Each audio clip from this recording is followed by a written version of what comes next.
Jadi yang paling memorable itu ketika Jumat, misalnya kita libur ya, sekolah kan libur juga mungkin. Jadi kita pergi ke satu sungai ya, Cimarati gitu. Wah Nah, ya, itu kan semua nyuci bareng nyuci ya. bareng di situ, kemudian ya kadang juga dipalak ya. Saya selalu percaya adalah work life balance ya. Oh, Jadi work life balance. iya, justru itu apa namanya sangat bagi saya ya, itu sudut pandang saya sangat penting sekali. Karena bagaimanapun juga manusia itu kan juga diciptakan tidak akan selalu serius seperti robot yang Betul. terus kontinu, pasti ada hal-hal lain yang tentu saja bisa dilakukan, dinikmati gitu. Tentang kalau santri itu mandiri dan yang paling nggak jauh dari santri adalah makan, minum, mandi juga harus ngantri teman-teman. Iya, iya. Ya, saya kira bahasa itu penting sekali. Penting. Penting, bahasa asing itu penting sekali, apalagi bagi santri ya, itu sangat penting sekali karena santri itu punya banyak modal, kemampuan, dialektika dan seterusnya, tapi banyak juga yang tidak bisa mengekspresikan dengan bahasa asing. Nah, itu saya kira hal yang tidak bisa ditawar untuk Betul. zaman sekarang.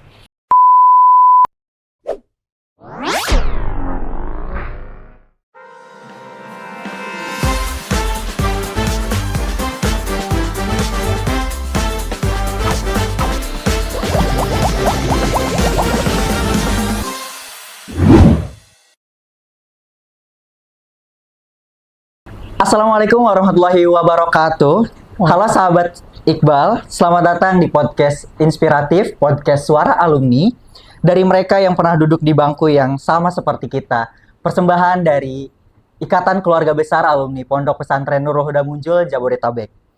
Podcast ini hadir sebagai ruang berbagi kisah inspiratif dari para alumni pondok pesantren yang kini berkarya di berbagai banyak bidang kehidupan. Saya Alfanur Tamam dan hari ini kita kedatangan tamu yang sangat spesial, yaitu alumni yang berkarya sangat luar biasa, terutama dalam bidang pelestarian naskah budaya dari Nusantara. Beliau adalah Akang Abdullah Maulani M. Hum, atau yang sering dan akrab dengan sapaan Mas Alan. Selamat siang Mas Alan. Alhamdulillah, selamat siang. Apa kabar? Alhamdulillah sehat. Wah, tadi gimana nih Mas perjalanan untuk ke sini, macet atau enggak? Karena Iya, kan Ciputat nih nggak pernah bakal nggak macet ya. Iya, sebetulnya ya sejak 2012 atau mungkin 12 tahun yang lalu, 13 tahun yang lalu ya, Ciputat tuh ya sama aja. Selalu macet, Ya, selalu betul. ya panas, tapi juga akan sangat dirindukan kelak gitu ya. Betul. Oke, ini teman-teman, perkenalkan ini adalah Mas Alan. Beliau adalah salah satu alumni dari Pondok Pesantren Nurul Huda Munjul. Nah, Mas Alan, senang sekali rasanya bisa bertemu dengan Mas Alan hari ini, bisa ngobrol langsung karena kita juga pengen tahu inspiratif dan perjalanan Mas Alan sampai ke titik hari ini. Dan boleh dong Mas Alan perkenalkan diri sendiri dan lulusan dari tahun berapa dari Pondok Pesantren Nurul Huda Munjul dan sekarang ini bergelut dan sibuk sebagai apa? Iya, saya dilahirkan di Indramayu. Kalau sekarang ya 31 tahun yang lalu ya. Jadi di satu desa namanya Tunggul Payung. Kemudian saya SD di sana, lalu lanjutkan di Munjul, Pondok Pesantren Nurul Huda Munjul itu tahun 2006. 2006 saya masuk di pesantren. Waktu itu ya pesantren Munjul belum sebesar sekarang ya, tentu saja dengan segala kemajuannya. Nah, di sana saya MTS waktu itu sampai aliyah juga. Aliyah saya angkatan tahun masuknya 2009 berarti keluar lulus tahun 2012. Nah, dari 2012 itu saya lalu melanjutkan di UIN Syarif Hidayatullah Jakarta, jurusan Bahasa dan Sastra Arab di Ciputat ya tentu, karena waktu itu terinspirasi juga dengan alumni Iqbal ya, karena dulu ada banyak alumni yang bersilaturahmi, namanya dulu Sajak ya, ada Sajak sebelum nanti berubah jadi SBA sekarang. Jadi namanya berganti-ganti, tapi setahu saya waktu itu adalah Sajak namanya, silaturahmi alumni Jakarta. Nah waktu itu Saya terinspirasi dari kakak-kakak senior saya waktu itu yang berkunjung ke pesantren ya. Mereka banyak cerita tentang UIN Jakarta seperti apa, lalu menginspirasi saya hingga saat ini. Kemudian setelah lulus dari UIN tahun 2016, ya 2017 saya alhamdulillah dapat beasiswa namanya LPDP dari Kemenkeu ya, Kementerian Keuangan waktu itu masih di bawah mereka. Lalu lanjut S2 ke Universitas Indonesia UI Depok ya, dan lulus tahun 2020. Dari situ berkat ya tentu saja didikan para kiai, para nyai di Pondok Pesantren Huda Muncul pada saat itu, bekal dari kitab kuning, ngaji, dan seterusnya itu saya terapkan di keilmuan saya saat ini, terutama waktu itu kan sastra Arab ya, lalu sekarang di dunia manuskrip kuno. Mungkin seperti itulah kurang lebihnya. Wah, menarik banget nih perjalanan Mas Alan dari masa sekolah sampai menuju jenjang perguruan tinggi. Nah, Mas Alan, kalau boleh flashback sedikit nih tentang masa-masa sekolah, ada gak sih Mas pengalaman yang paling memorable dari pengalaman belajar pas waktu mondok dulu di Munjul? Itu seperti apa Mas? Yang sampai sekarang tuh nggak bisa dan nggak pernah dilupain Mas? Iya, kalau di Munjul sendiri zaman saya dulu itu ya tentu agak sedikit berbeda dengan sekarang ya. Kalau sekarang tentu dengan berbagai pembangunan yang udah ada. Kalau dulu kan kita masih sangat-sangat mandiri ya. Terlepas kalau lebih dulu lagi, semakin tua santri itu dulu ya semakin mandiri, masak dan sudah sendiri kan. Kalau sama saya udah dimasakin sih memang. Jadi yang paling memorable itu ketika Jumat, misalnya kita libur ya, sekolah kan libur juga mungkin. Jadi kita pergi ke satu sungai ya, Cimarati gitu. Wah iya, itu kan semua nyuci bareng nyuci bareng di situ. Kemudian ya kadang juga dipalak ya. Sama ini orang Cilia mungkin ya yang terkenal di Ya ada banyak orang lah yang mungkin situ ya, tapi ya sejauh ini itulah yang memorable karena di Munjul itu terus terang alamnya sangat asri ya. Masih asri, betul. Dan sangat mendukung sekali buat belajar ya. Maksudnya kalau niat belajar serius dan butuh ketenangan ya datanglah ke sana gitu. Di Munjul sangat enak gitu ya. Untuk dari segi suasana lingkungan alam pada saat itu. Kalau sekarang saya nggak tahu gimana kondisinya, tapi pada saat itu masih sangat mendukung untuk itu. Terlepas memang dengan segala keterbatasannya, tapi itu tidak menghalangi santri yang memang punya niat dan semangat untuk belajar di sana. Terutama sih kemandirian ya, karena pada saat itu kita harus ya nyuci sendiri, terus menyiapkan pakaian, setrika, dan sendiri semua kan waktu itu. Kalau sekarang mungkin sudah lebih maju ya, saya kurang tahu juga. Tapi itu yang memorable ketika Jumat, kita harus ya mau nggak mau karena mau dipakai lagi kan, jadi kita harus ke sungai dan suasananya juga ya kita nggak perlu jauh-jauh buat refreshing kemana ya. Cukup di lingkungan sekitar aja udah mendukung ya. Enak banget. Iya. Tadi menarik banget tentang kalau santri itu mandiri dan yang paling nggak jauh dari santri adalah makan, minum, mandi juga harus ngantri teman-teman. Iya. Betul, karena kita juga dilatih sebagai santri itu harus sabar gitu. Nah, ngomong-ngomong tentang pengalaman belajar juga nih Mas Alan, ada gak sih, karena kan orang-orang yang ada di titik kesuksesannya itu tidak terlepas dari habit atau memiliki jam-jam yang mungkin diatur secara pribadi yang spesial. Gimana sih Mas Alan tuh, apakah memiliki habit pribadi yang hari ini tuh harus belajar sekian mungkin untuk menggapai sesuatu gitu, dan nggak boleh ditinggal dan nggak boleh diganggu gugat gitu.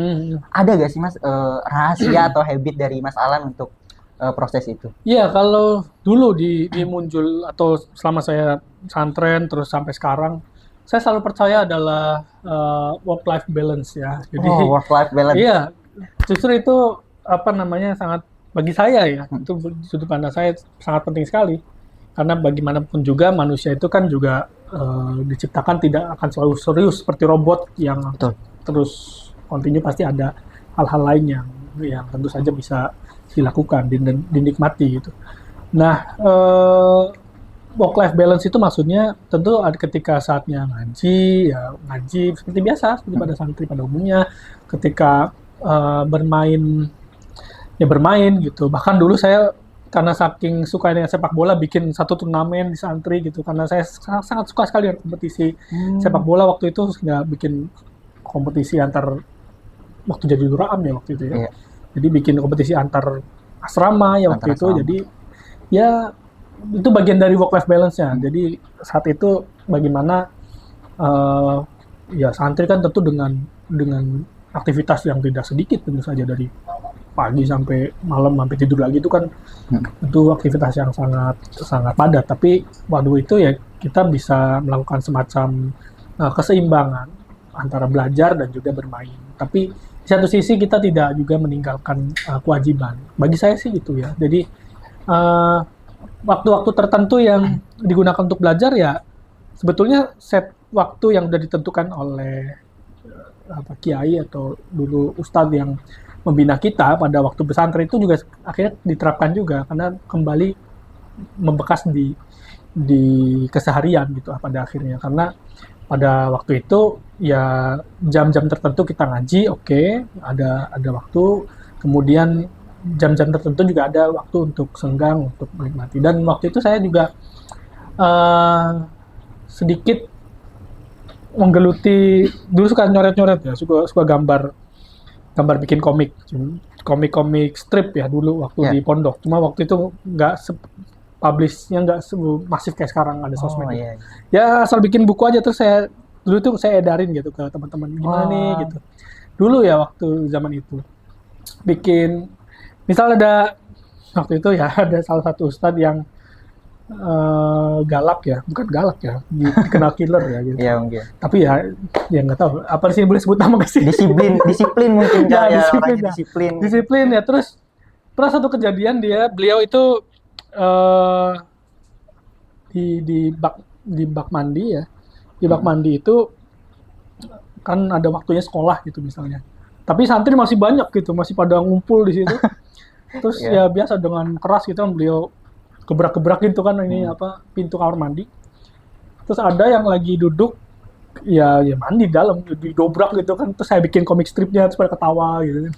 Gitu bikin diceritakan iya, melalui kisah nyata. Iya, karena saya suka sekali dulu dari kecil suka bikin narasi ya. Kan dulu kan ada pelajaran mengarang, saya juga alhamdulillah sangat suka sekali dengan pelajaran mengarang bahasa Indonesia waktu itu ya.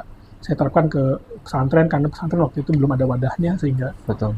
Ya, itu bagian dari work life balance-nya sih. Wow. Ada ya tadi ada turnamen misalnya, ada ya main bola kan ada suka sekali ya. Terus sampai ke bikin komik strip seperti itu. Menarik Mas. Karena kita bisa mengambil pelajaran dari Mas Alan bahwa ya kita selain melakukan kewajiban, kita juga perlu layaknya manusia, dan mungkin usia remaja saat itu perlu bermain, perlu mencari kesenangan sendiri, dan bahkan tetap hobi Mas Alan pun dituangkan dalam narasi yang lucu gitu, melalui kisah nyata. Iya, dan saya kira masa remaja kita itu kan juga apalagi di pesantren ya, tentu itu tidak bisa dipungkiri kalau ada yang nakal, ada yang ini. Ya memang setiap santri kan unik ya, unik gitu, punya passion yang macam-macam, dan upaya pendisiplinan itulah yang sekiranya juga penting. Tapi di sisi lain memang harus ada hal lain yang digali, misalnya seperti apa passionnya, kemudian bisa disalurkan dengan baik. Saya kira itu akan lebih baik. Wow. Kalau kamu tahun berapa, sorry? Kalau saya pribadi lulusan tahun 2022 dari MTS. Saya orang Munjul aslinya Mas Alan, kebetulan. Iya, jadi dari lahir Sobat Iqbal, kenalin. Iya.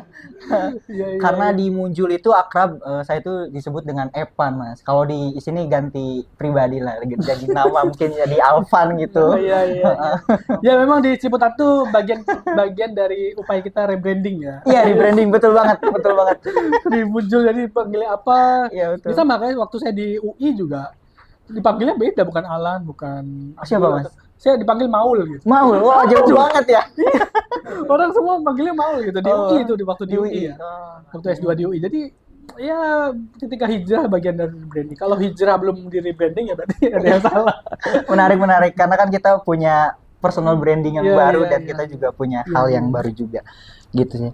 Nah, masalah nih berangkat dari tadi yang sudah diceritakan juga terkait teman-teman dan pengalaman belajar juga tadi yang udah disebutkan menarik banget work life balance itu keseimbangan kehidupan yang sangat culture dan Gen Z banget nih buat teman-teman yang tahu ya Hmm. bahasa itu dan mungkin ada lagi Mas ini bahasa Hmm. yang baru nih work life harmoni gitu. Kita Oh, tuh harmoni. harmoni dengan perasaan kita, harmoni dengan lingkungan Iya, kita iya, kayak iya, iya. gitu.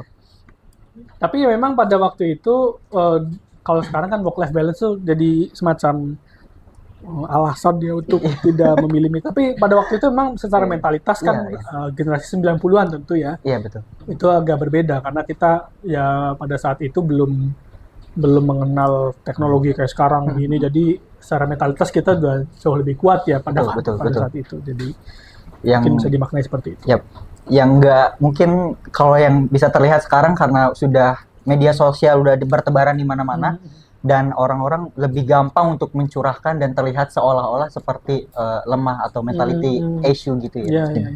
Oke, Mas Alan, mungkin beralih ya setelah Mas Alan melalui perjalanan di masa pondok pesantren dulu. Setelah lulus nih Mas Alan, tentu melalui banyak proses sampai bisa menjadi seperti sekarang gitu. Apa tantangan terbesar Mas Alan gitu untuk melalui hal tersebut dan apa yang menjadi titik balik Mas Alan hingga bisa terlibat dalam berbagai proyek pelestarian naskah bahkan sampai level internasional nih Mas. Karena Mas Alan sekarang sedang ada di PPIM UIN Jakarta nih Mas.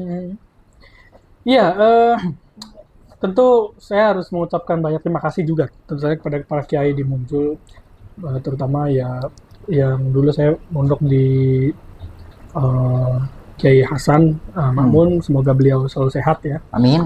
Dan beliau itu dulu sewaktu sehat, sewaktu masih stamina masih bagus waktu itu sangat keras sekali mendidik angkatan saya ya untuk jadi pada waktu itu beliau sangat semangat untuk ngajarin nahwu, ngajarin sorof, ngajarin faraid ya tanpa kita tahu sebetulnya buat apa sih gitu.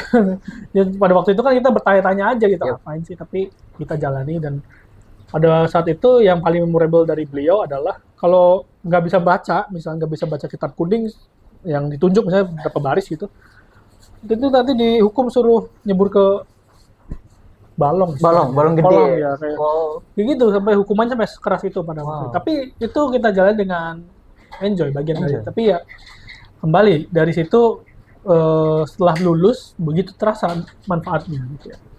Oh ternyata dulu yang dipelajari bagi saya ya, maksudnya bagi bidang saya tentu saja, oh ternyata dulu dipelajari yang di pondok itu bermanfaat sekali begitu di perkuliahan dan seterusnya.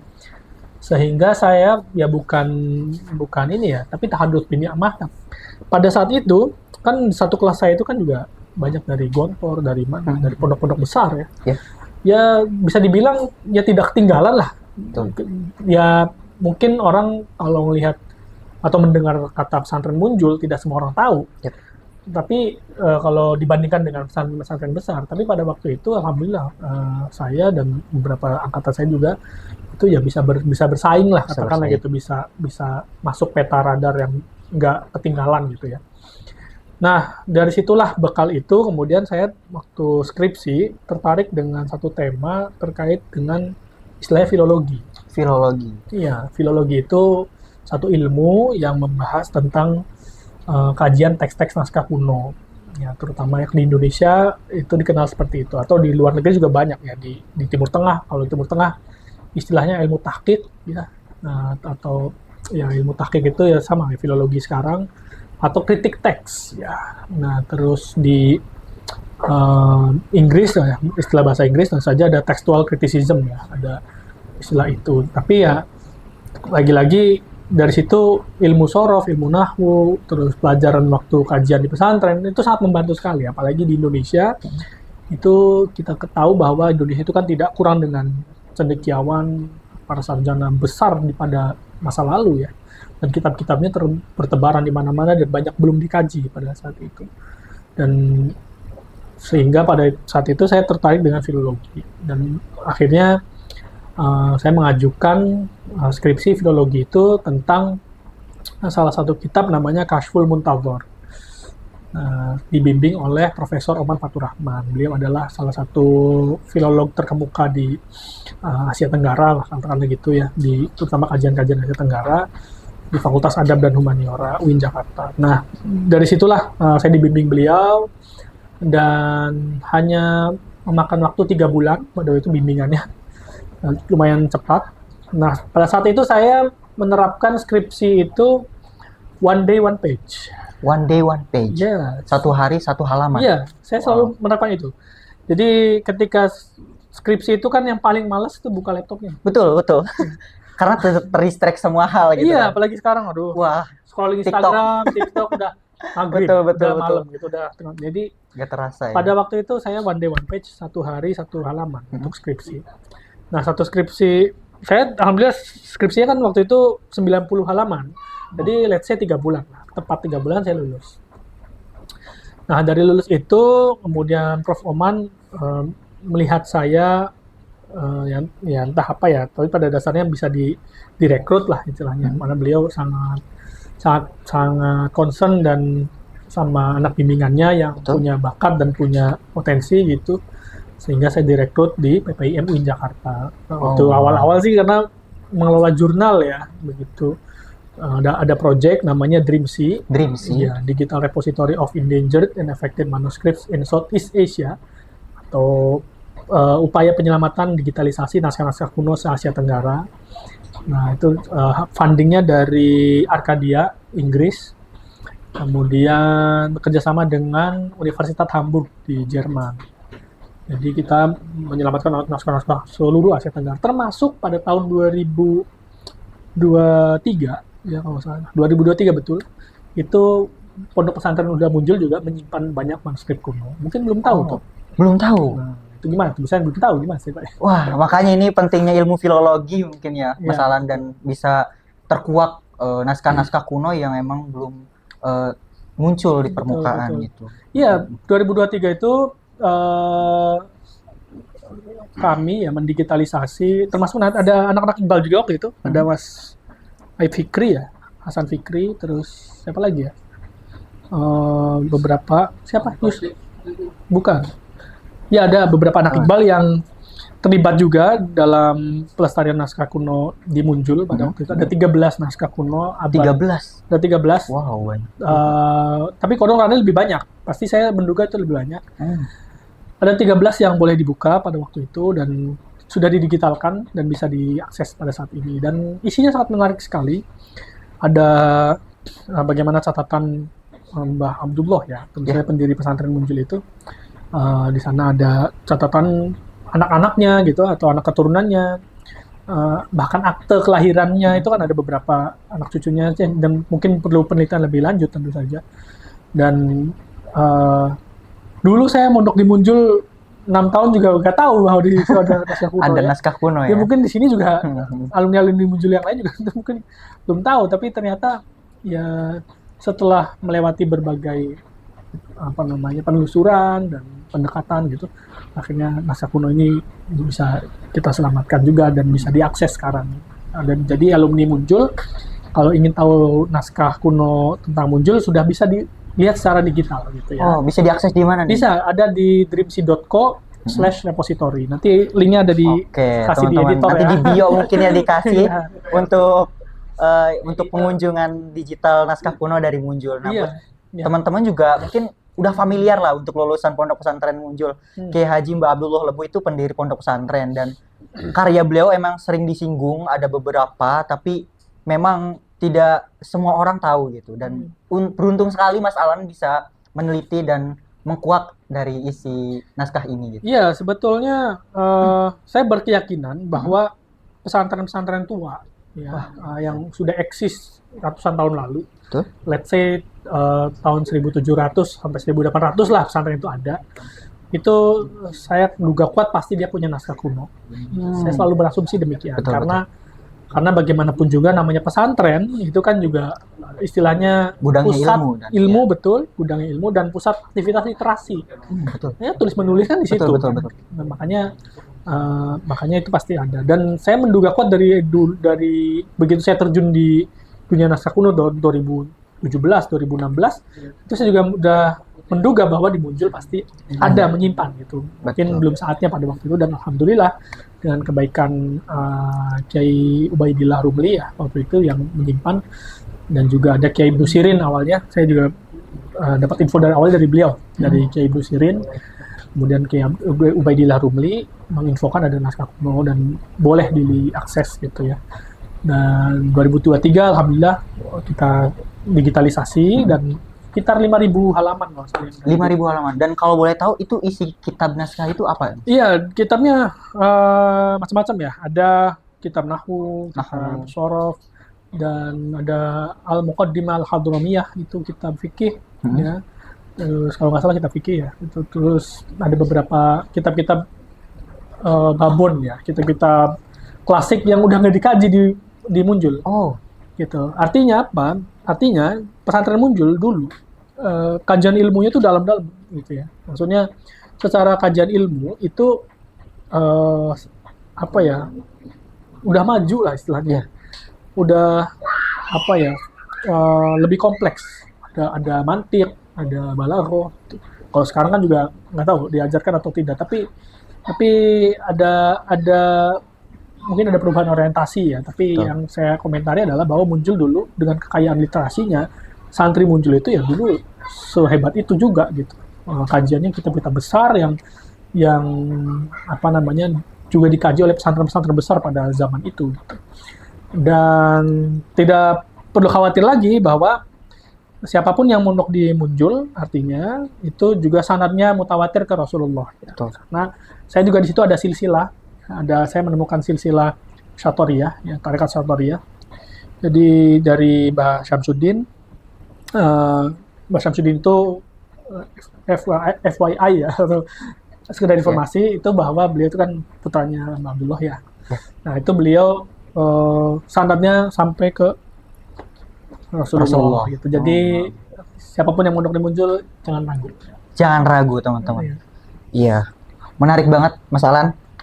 Tadi udah nyeritain tentang bidang yang Mas Alan geluti dari awal sampai akhir dan menguak naskah-naskah kuno di Munjul, dan itu sangat luar biasa Mas Alan. Dan saya sangat menarik karena apalagi naskah-naskah ini belum orang semua tahu kan. Iya, iya betul. Nah, dan untuk menjadi hal yang seperti ini bukan berarti serta-merta tiba-tiba menjadi seperti itu kan.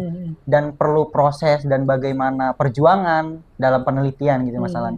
Nah, hal ini bisa terbentuk karena proses Mas Alan waktu masa di pondok dulu. Betul. Nah, mungkin yang ingin saya tanyakan nih Mas Alan, untuk teman-teman yang masih mondok mungkin di Munjul atau dimanapun itu, hal yang menjadi fundamental, mentality yang Mas Alan tadi ceritakan kalau waktu mondok tuh seberapa Kiai Hasan itu mengajarkan sebegitu kuat gitu.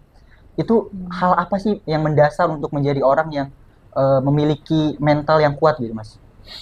Iya, kalau secara mentalitas tentu kompleks ya.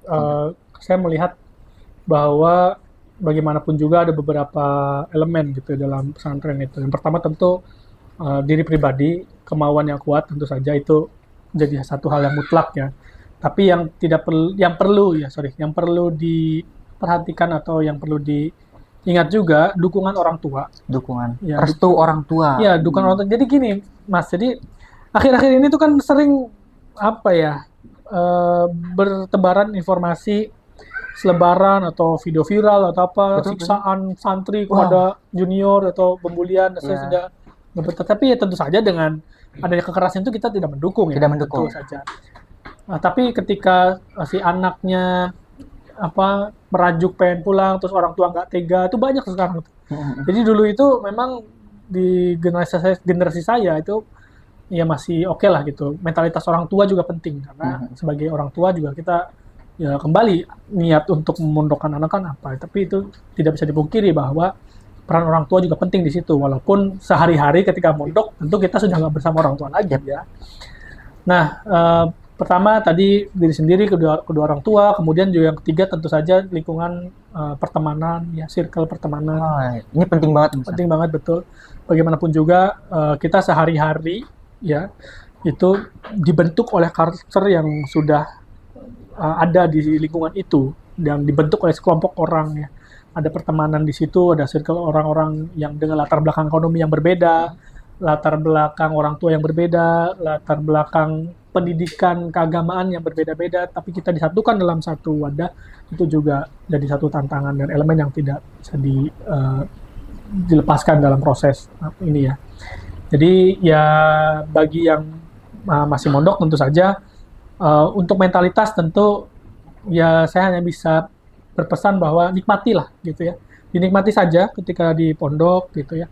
Ketika di pesantren mengaji itu belum seberapa ketika Anda keluar di masyarakat dengan segala dinamikanya ya, dengan segala problemnya gitu. Kehidupan ini begitu keras, tapi begitu Anda dibekali di pondok, Anda tidak perlu takut lagi dengan kehidupan yang lebih keras gitu. Betul. Nah, saya kira itu. Jadi dinikmati di pondok dan juga kalau di kita kan di Munjul itu kan ada banyak ritual ya, maksudnya ritual itu ya ziarah, ya praktik keagamaan gitu ya.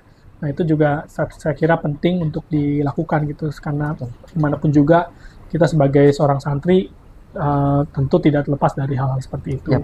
Ya, saya kira bahasa itu penting sekali. Penting bahasa asing itu penting sekali, apalagi bagi santri ya, itu sangat penting sekali karena santri itu punya banyak modal, kemampuan, dialektika dan seterusnya, tapi banyak juga yang tidak bisa mengekspresikan dengan bahasa asing. Nah, itu saya kira hal yang tidak bisa ditawar untuk zaman sekarang. Apalagi banyak kesempatan beasiswa ya. Tidak sebanyak saya dulu, tidak sebanyak dulu saya tidak sebanyak sekarang, Artinya beasiswa zaman sekarang banyak sekali, beasiswa santri apalagi udah ada di Kemenag, sekarang lagi buka nih. Beasiswa Basnas Kemenag juga banyak. Terus KIP. Ini apa namanya?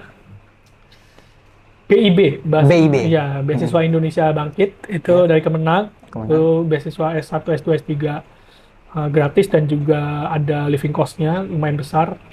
Jadi saya kira itu membutuhkan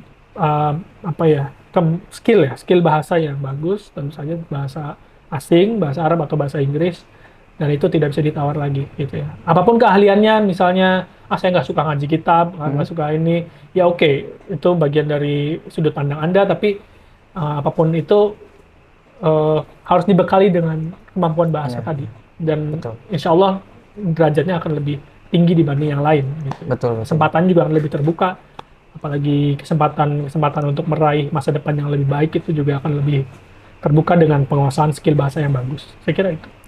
Dengan Mas Alan tadi menceritakan tentang pentingnya berbahasa, apalagi di dunia yang begitu cepat informasi secara global, Mas. Mas Alan kan untuk S1 di UIN Jakarta sendiri kan mengambil jurusan bahasa dan sastra Arab, betul kan? Nah, ada kesulitan sendiri gak, Mas? Karena kan tadi disebutkan bahwa di pondok pesantren kurang begitu ketat atau dalam pengawasan bahasanya gitu. Nah, dari Mas Alan sendiri mungkin belajar secara spiritnya itu otodidak atau mandiri? Iya, jadi memang dari aspek karena memang nature Munjul itu kan, atau pesantren saya dulu itu kan pesantren salaf yang fokus pada kajian-kajian kitab keagamaan ya, kitab kuning dan seterusnya, sehingga aspek skill kebahasaan yang kognitifnya seperti speaking dan seterusnya itu kan kurang ya. Jadi saya kira saya struggle di situ sih, di speaking atau muhadatsahnya ya.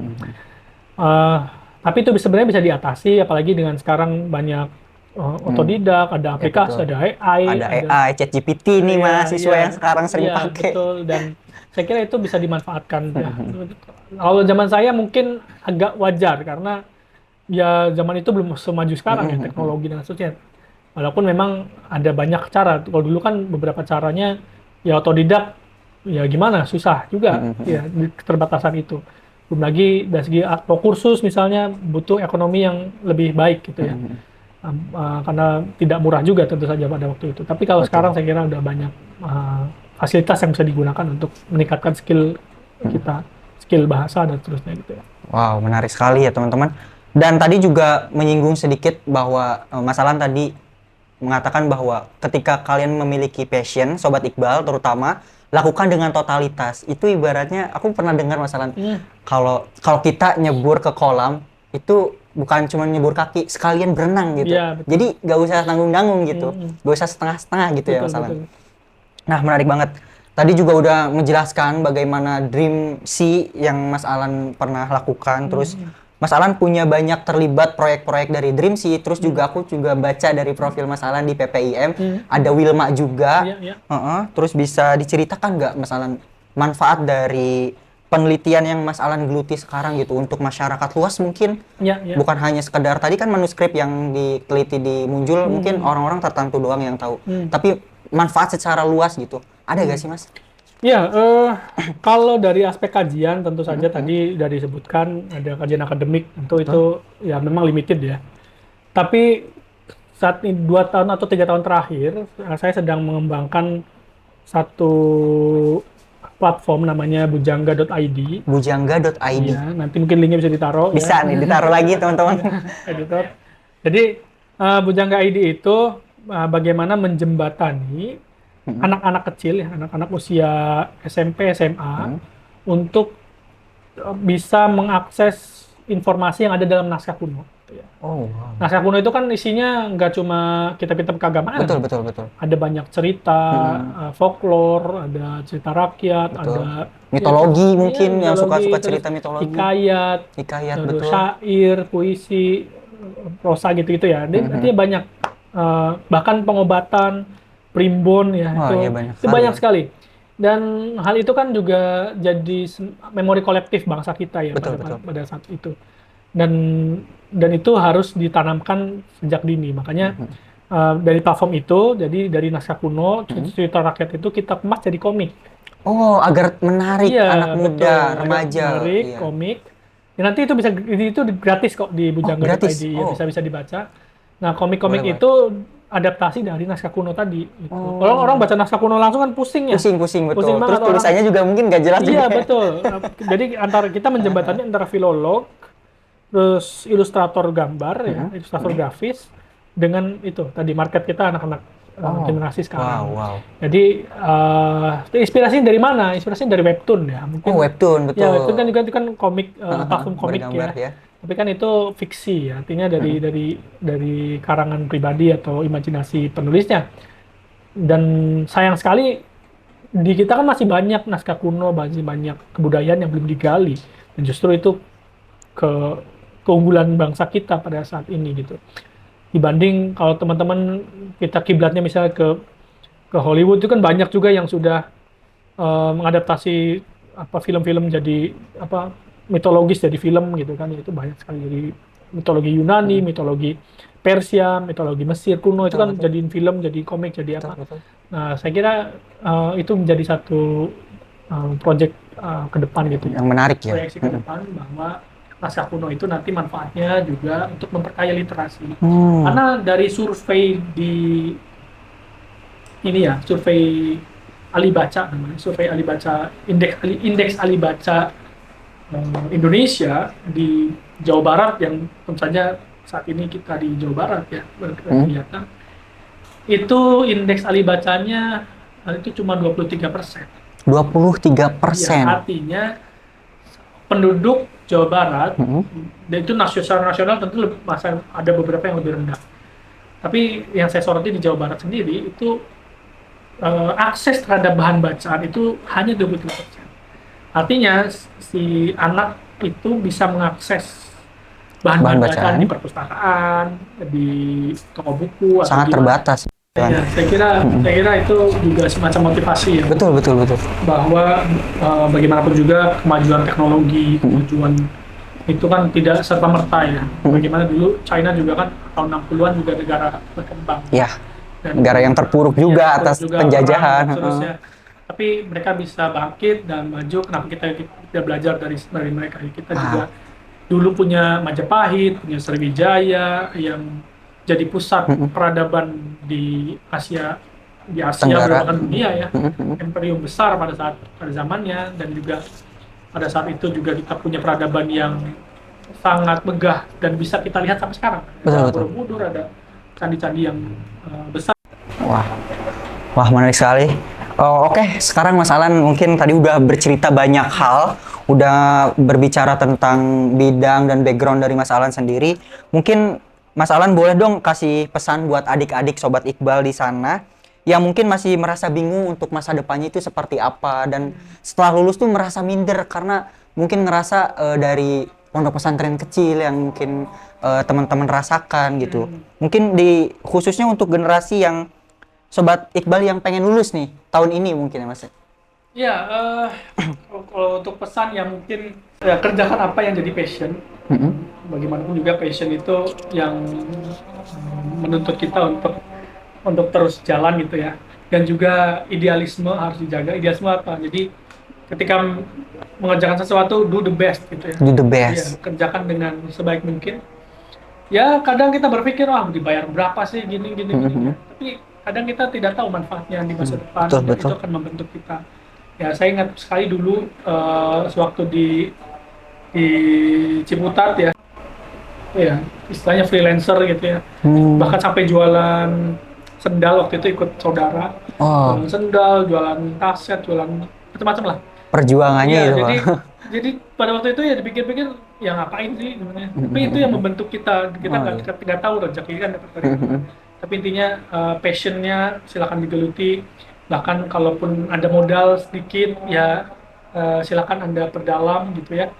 Dengan kursus misalnya, dengan apa namanya menggunakan fasilitas yang tersedia. Betul, Kalau betul. memang punya uang atau punya dana. Investasi itu kan tidak selalu melulu materi ya. Betul.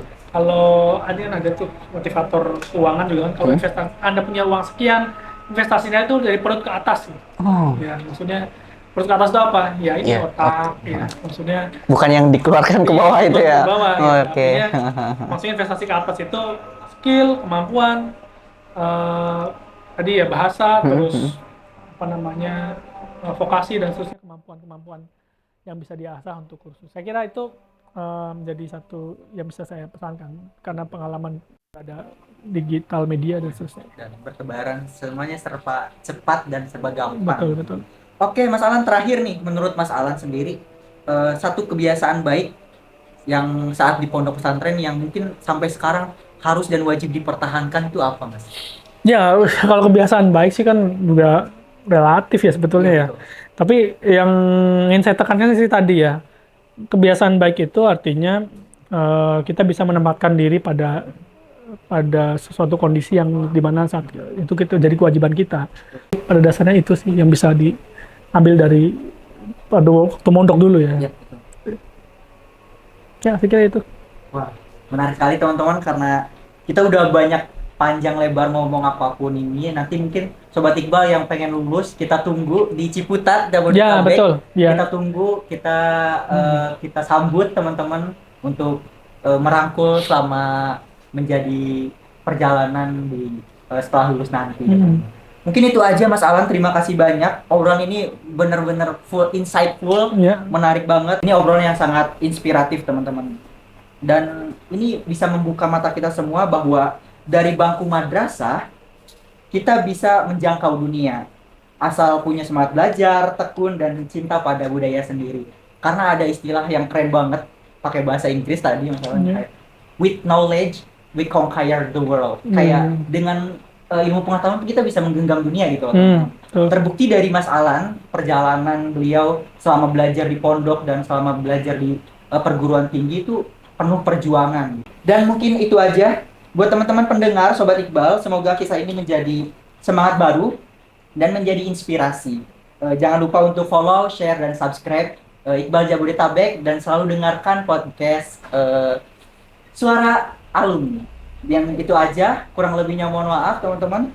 Dan bagikan episode ini ke teman-teman, saudara, keluarga, atau siapapun itu. Cukup sekian, terima kasih Mas Alan, senang bertemu dengan Mas Ya, Alan. sama-sama. Terima kasih juga Iqbal Jakarta. Ya, terima kasih. Sorry, mohon maaf nih teman-teman, karena grogi nih. Oke teman-teman, terima kasih banyak. Kurang lebihnya mohon maaf. Wassalamualaikum warahmatullahi wabarakatuh.